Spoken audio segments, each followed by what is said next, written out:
If you are anything like me, the thought of being trapped in a small space, unable to move, and unable to receive help is terrifying. Claustrophobia, or the fear of being trapped in a confined space, is more common than you might think. Studies have shown that between 7 to 10% of the U.S. population has this fear, and in the workforce, one employee dies every 4 days from being trapped in one of these spaces. Today, we're examining the case of a young man who went missing and was found under tragic circumstances. Although his case seemed open and shut to the investigators, people are still scratching their heads years later. What if a presumed accident ended up being much more than that? What if someone else left you trapped, cold, and scared? This case will lead you far down the rabbit hole and leave you with more questions than answers, but only you can decide on the conclusion. On May 8th of 2008, Joshua Maddux became one of the missing.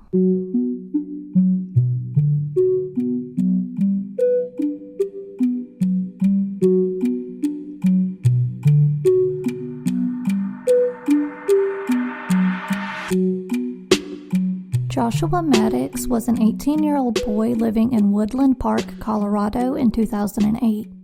This city is surrounded by the Pike National Forest, and it's a small town with a population just over 7,000, with the closest big city being Colorado Springs. Joshua lived here with his dad and his 2 sisters after his parents separated. He also had an older brother who tragically died by suicide in June of 2006, just a week before his own high school graduation. His death was taken especially hard by Josh, who looked up to his older brother and was very close to him. However, the family persevered, and Josh found his passions that helped him through the depression. He loved music and enjoyed playing guitar in his free time. He was very well liked by his peers, and they described him as being a free spirit who always seemed carefree and extremely creative. He stood at 6 feet tall and weighed around 150 pounds, with long strawberry blonde hair and brown eyes. Like many others with a free spirit personality, Joshua really enjoyed hiking and being out in nature. So his sister didn't think that it was strange when he told her that he was going for a walk on May 8th of 2008. The area where they lived was incredibly beautiful and surrounded by the forest, so walks were common for Josh. However, when he didn't return later that evening, his family became concerned. At first, they thought that maybe he had just stayed out with friends and would be back at some point, but the next day passed and he still wasn't home. They started calling around to question his friends, but none of them reported seeing him either, so Josh's family reported him missing on May 13th. He was an 18-year-old with a creative mind, and his sisters remained hopeful that maybe he had just decided to leave town and start over somewhere new with his music. Of course, that wasn't the best resolution, but it was still something they hoped had happened instead of the alternative. The family retraced their last few days with Joshua to see if there was anything at all that could provide a clue about his disappearance. Josh had never been a bad kid, never gotten into any kind of criminal trouble before, and they hadn't seen a decline in his mental health. Although the anniversary of his brother's death was coming up soon, Josh seemed to be in good spirits, and they didn't think that he had disappeared to take his own life. Months went by with no new leads in his case, and then years went by. The family decided to move away from the area, but Joshua's dad kept the home that they owned, knowing that if Josh were to ever return, that was where he would go first. Just 2 blocks away from his family home sat a cabin owned by a man named Chuck Murphy.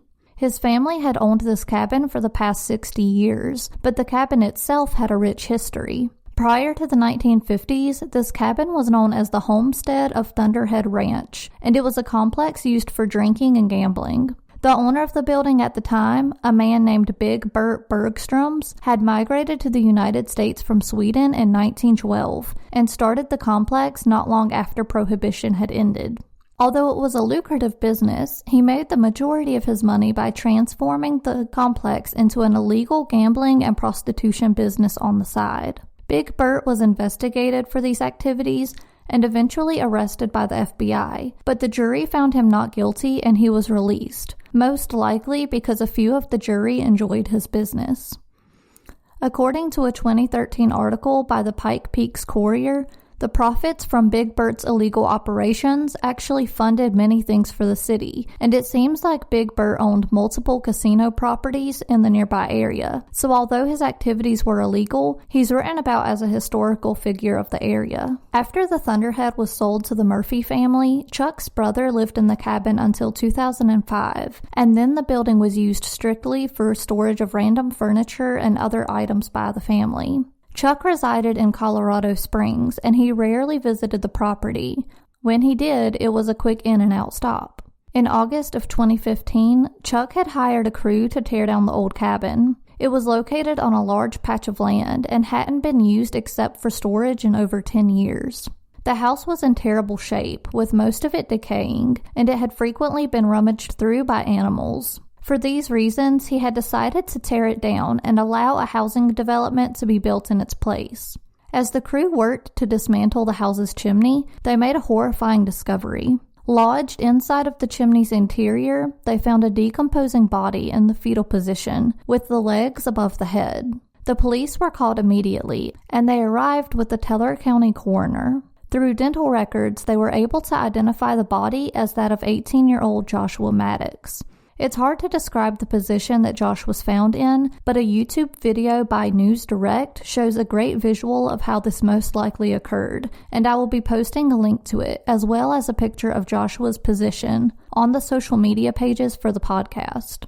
It's believed that Joshua had been stuck in that chimney since the day that he disappeared 7 years prior. Although Chuck had made numerous visits to the cabin over the years and noticed a foul stench, he believed that it was from the animals who occasionally found a way into the home. Al Bourne, the coroner for Teller County, conducted an autopsy on Joshua and found that he had no drugs or alcohol in his system at the time of his death. His hard tissues also showed no signs of trauma, with no broken bones, no bullet holes, and no knife markings. This cabin was only 2 blocks and less than 1 mile away from Josh's home, but the property was never searched during the early days of his disappearance because it didn't show any signs of life or recent visits. The cabin was also away from the road by about 50 feet, which also meant that if Joshua had been crying for help, no one would have heard him at all. The coroner ruled that Joshua's death was accidental and stated that it, quote, was not an instant death. He didn't starve to death because that takes weeks, but could have possibly been due to dehydration, which can take a few days, or hypothermia, with temperatures being around 6 degrees Celsius or 42 degrees Fahrenheit. He also stated that Josh's position in the chimney appeared to be a voluntary act in order to gain access to the home. However, there were a few things that didn't make sense in Joshua's death, and the cabin owner, Chuck Murphy, completely disagreed with the coroner's ruling. In fact, he said that it would have been impossible for Joshua to have died in this way. The chimney on the cabin had been constructed 20 years prior, and Chuck had the top of the chimney fitted with a steel rebar to keep animals and debris from getting inside of the chimney. A rebar is defined as a large, thick wire mesh hung from steel hooks, and it looks like a square cage placed over the opening of the chimney on top of the roof. I'll also post a picture of a rebar on the social media for you to get a clearer image of what they look like. Because of this rebar, Chuck said that there was no way that Josh could have gotten inside of the chimney from the roof. However, the coroner argued that the rebar could have been rusted or corroded enough for Joshua to get through it. In fact, no one who was on the scene that day actually remembered seeing a rebar.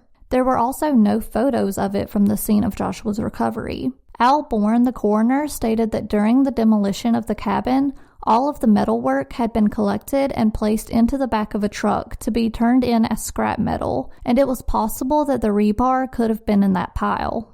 Because of the missing rebar, Al Bourne decided to reopen the case just 3 days after he had reached his initial conclusion, and there were other pieces of evidence that he believed caused doubt about Joshua's death being an accident.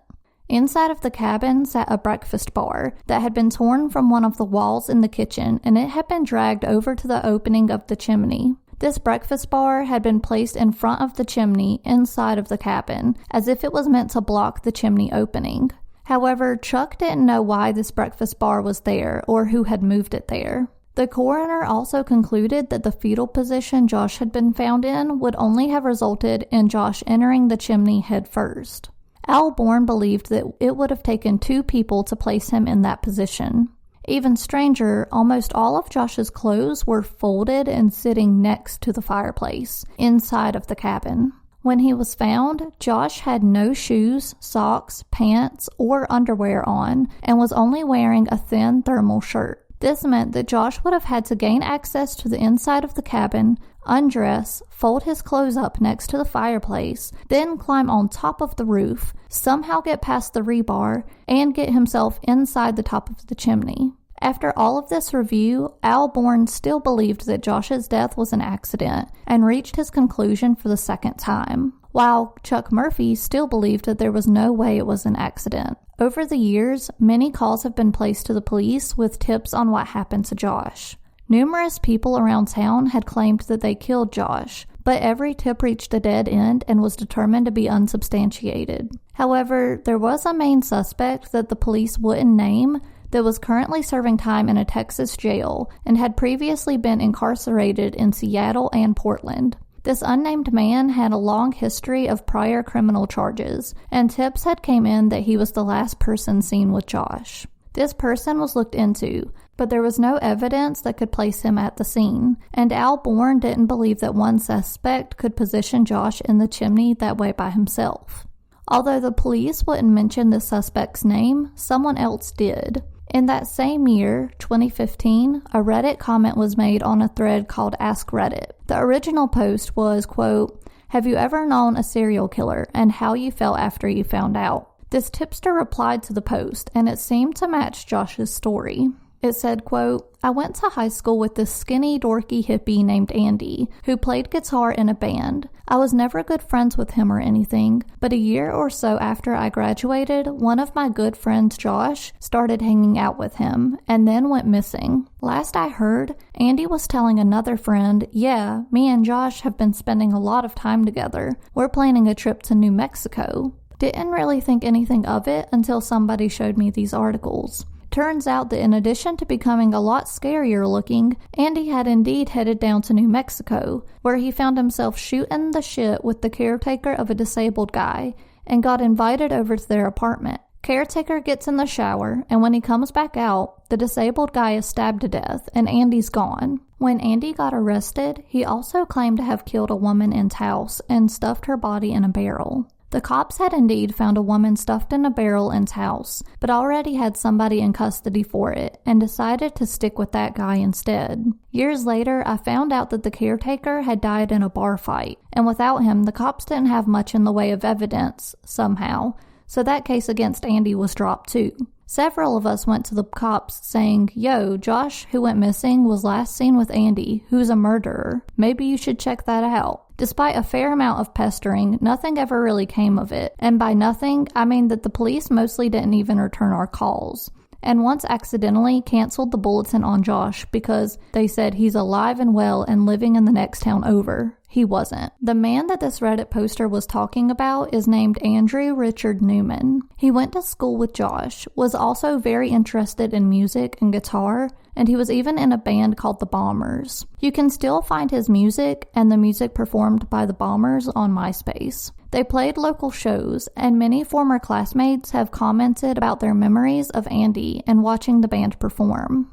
Like Josh, many people remember Andy as being well-liked and very smart. But after high school, he left Colorado and began to live a nomadic lifestyle while keeping in touch with his friends through the internet. Andy ended up in New Mexico, where he befriended a guy named James, who told him that he could couch surf at his house anytime that he came through the area. James was the caretaker of a disabled man, and Andy happened to be staying with him for a few days in 2009. It's reported that James went to take a shower, and when he came out, he found his disabled patient deceased on the couch and covered in blood. The man had been stabbed to death, and Andy was nowhere to be found. Months later, the police found him in Texas. He had been knocking on doors, begging for food and water. After being transported to the police department and having his fingerprints taken, the police discovered that he was wanted for murder and a burglary in Washington. In fact, he had a criminal record in 6 different states. While in custody, Andy also confessed to the murder of a woman in Taos, New Mexico.